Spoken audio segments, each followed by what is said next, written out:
Finally, we had entered Guatemala and we began heading toward Lake Atitlan.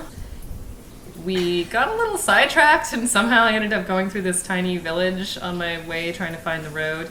And Team Navigator. I'm Team Navigator. I do a really great job of finding adventure. We stopped on the side of the road to take a picture of a really adorable pig. And then when I got back to my bike and went to push the start button, nothing happened. We could have started it with our jumper cables, but then we'd have to take all of her stuff off, her seat off, the side panel off just to get to the battery. It's kind of a design flaw on the DRZ. Super design flaw. Instead of doing all of that, we thought it would be better to push the bike up an extremely steep driveway. And I wrote it down and bump started it for her. And then I had to keep my bike running the entire time. People had said the road down to Lake Atitlan was pretty bad, but it was getting paved. However, the paved part was the other side of the road heading up the hill. The downhill side was really rocky, and there were people walking horses and carrying sticks on their heads all over the place that you had to dodge. Finally, you get closer to the lake, and it's beautifully paved and winding and really tight corners, and you get your first glimpse of the lake with the volcanoes. It's really beautiful. We stayed in San Pedro La Laguna, which is known for being the cheapest town on the lake. When we parked and found a place to stay, this little hotel called Cristalinas right on the water, that was $4 a night per person. It was beautiful. So we took Becky's really awesome lithium-ion battery and stuck that in my bike. We determined that we needed a new stator, and we set about having our friends send us one from the States. We parked the bikes and resolved to just enjoy the town for a little while.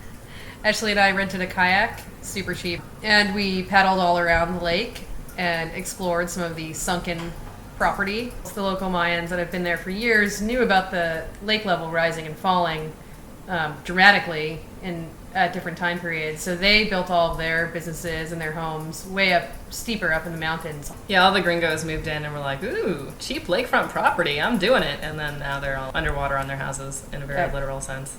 Ashley wanted to see Antigua before she had to leave, so we took a shuttle into town. And oh my God, motorcycles are so much better.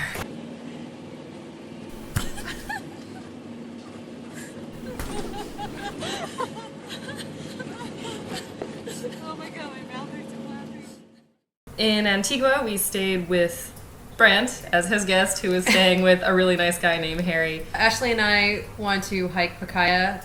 It's a volcano just outside of Antigua. It was a somewhat grueling hike. When we got to the top, though, we were rewarded with getting to roast marshmallows in some of the volcanic steam vents. It was freezing up there, so eating a nice, gooey, hot marshmallow was incredible.